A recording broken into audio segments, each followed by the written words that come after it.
This is an in-depth guide on how to create and edit your own Far Cry weapon skins. What I'm going to show you here is not only where to find and how to edit skins, but I'm also going to show you different methods that you can use and talk about when you might want to use each method. So the first thing you're going to want to do is navigate to your Far Cry folder, and then inside there, you want to find the FC data folder. Once you're in there, you want to copy and paste your objects folder to anywhere you'd like. I have it pasted in here, but you can paste it anywhere. And this is just going to be a backup. And then you want to open the objects folder and extract it to any folder you'd like. Once it's extracted, you want to keep this folder open, but you want to navigate to where you just extracted it. In my case, I just put it in my documents folder, which I already had open. So now inside objects, you want to go to weapons. And then for the sake of this video, we're just going to be mainly focusing on the Desert Eagle, so that's the DE folder. And then inside the DE folder, you want to find de.dds. That's this first one if you're sorting by alphabetical order. Now you can open this with any image editing software you want. For this video, we're going to be using Paint.net, not only because it's free, but because it can natively open DDS files, and it's also incredibly simple to use.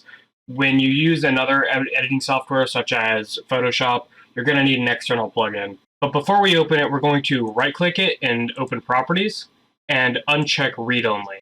Every gun skin by default is read-only. If you uncheck it, you don't need to worry about rechecking it. The game will not rewrite the file. It's just read-only by default. So now we're going to open it. And we're immediately greeted by something that's definitely not easy to work with. So we're actually going to fix this by just saving the file, and it'll open this Save Configuration window. And on the left side here, there's this drop-down under Settings, and you can just change one of these. Usually the X8, R8, G8, B8 is sufficient to give it color, but sometimes you might need to change it to another one. Just make sure you get the full color because some of them do not look proper, such as that one. So you can just save it to one of those, and as soon as you save it, just reopen the file, and it will be fully in color.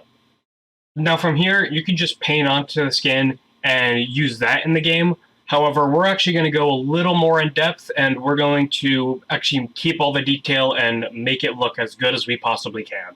So to do that, we want to open a new layer. You can either do that by clicking Layers, Add New Layer at the top, pressing Control-Shift-N, or clicking down here. And then once you open a new layer, you want to double-click that new layer and then change the mode to Overlay. Now with this, you can change the color to anything you want. I'm going to try to go with a bit of a golden color, and with the paintbrush tool you can just color over it, and you're able to keep all of the detail while changing the color of the gun.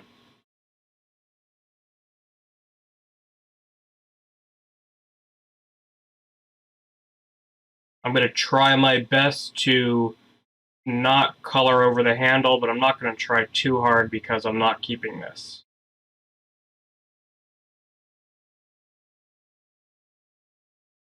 But if you mess up anywhere, if you end up, going right in the middle or something, you can just use an eraser and get rid of it.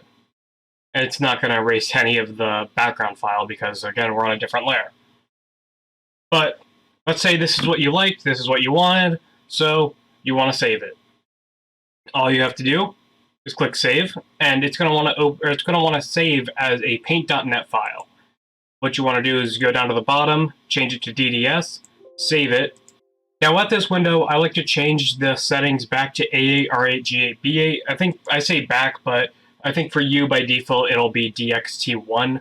But when you change it to that, from my experience, it's given the best output of a skin, especially if there's multiple colors going on. And it's one that I know will not mess up the skin and just make it look like a rainbow. So we're going to click OK.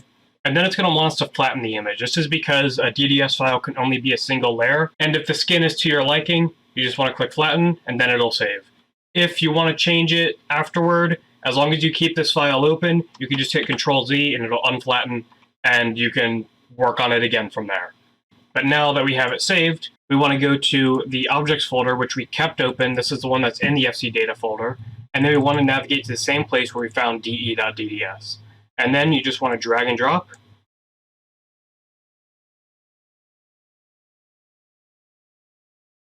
And now we can open up the game and see what the skin actually looks like.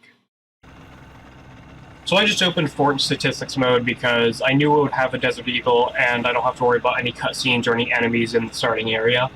And looking at the skin, you can kind of see that I might have missed a little spot around the handle, so if I really want this skin, I can go back and edit it, fix that little spot, and I'm able to use it in-game. So we're back here at Paint.net, and I wanted to mention that the gun definitely doesn't need to be a single color. You can do whatever you want with the skin. In this case, I'm just going to pick pink, and we'll change the rear sights, or just the sights in general, and the hammer of the gun. And that'll make that part pink. It'll load just the same. If this is what you want, you just save it again, drag and drop. It'll work perfectly fine. What if you wanted like a real skin, like Call of Duty, put a camo on your gun? You can also do that. I'm going to spam Control-Z here and start up the default skin.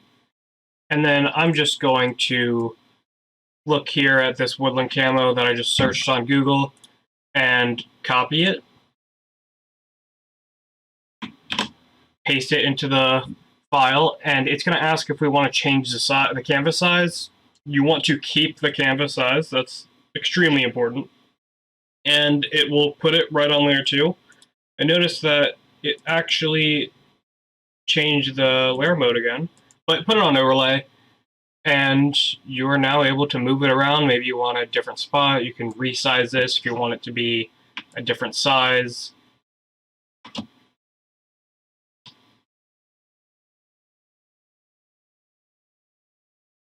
And also, if you want, you can erase certain parts, just as you normally would with the golden skin. Now, the reason we put the layer in overlay mode is not just so that we can see what the skin looks like on the gun and be able to change certain parts of the skins or like erase certain areas. It's also so that we can keep the detail on the gun. Because if you just put a normal mode layer of this on top of the gun, you're going to lose the detail of those lines right there and maybe some other part. I don't exactly know which part of the gun this is, but you'll probably lose those lines and a lot of the detail. And it looks really flat and doesn't really look like the gun has been skinned. It just looks like it was painted over, which maybe that's the effect that you're trying to get. And if you are, then definitely I would say go with that. But there is one weapon that you might run into problems with if you are going to try to do an overlay skin on it, and that is the M4. I'm going to quickly fix the file here. And you can see on it, there's a lot of white spots. And what happens when you put a layer in overlay mode on it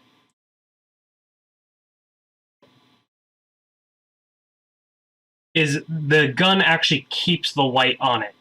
Now with this skin, it's not too bad, but with most skins, you're going to run into a lot of that white actually coming out on the skin. And I can actually pull up a picture right here. And I've circled the spots where the white is literally just on the skin, and it really ruins the skin and doesn't make it look anywhere near as good as it could possibly be. And in comparison to how it looks without the skin and overlay mode, there isn't enough of a difference for me to feel like it's giving much more detail. So the last thing I want to show is a combination of using both an overlay mode layer and a normal mode layer, just to show you the kind of combinations you can do and the effects you can create to really customize your own gun. So what I'm going to do here is erase the grip because I don't want that to have a skin on it.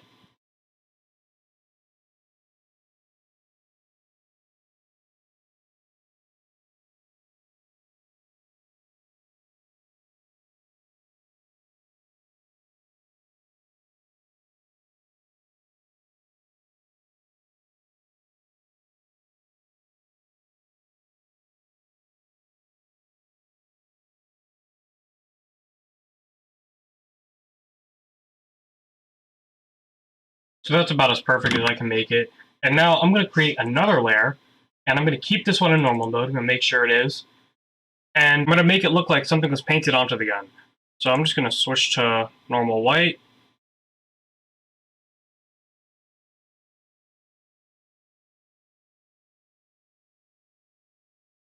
Just because I can't really think of anything else, and that's relevant to the game. So we're going to save this. Again, we're going to run into the paint.net file thing, change it to DDS, make sure it's in the format that you like, flatten the image, and copy and paste it. So we're back at the same place in game, and you can see my Trigen Killer. I forgot about that little piece that appears on the side of the gun, but you can see that it gives more of an effect that it was written on after the fact, after the gun was made, whereas the actual camo looks like it's more a part of the gun. And maybe that's the effect you want to go for. That was definitely the effect I was trying to go for. And this just really shows the kind of things that you can do using both of these layers. And honestly, you can probably play with even more layers and find out more ways to further customize the guns and make them look even better. So that's all I have for this guide. I'm just putting my voice over my most recent run with that fun little ragdoll effect that I experienced. If you have any questions or want to point out something that I might have missed, please leave a comment below. If you don't really have anything, I hope you enjoyed watching this video. I hope it helped you a lot, and I hope you have a great day.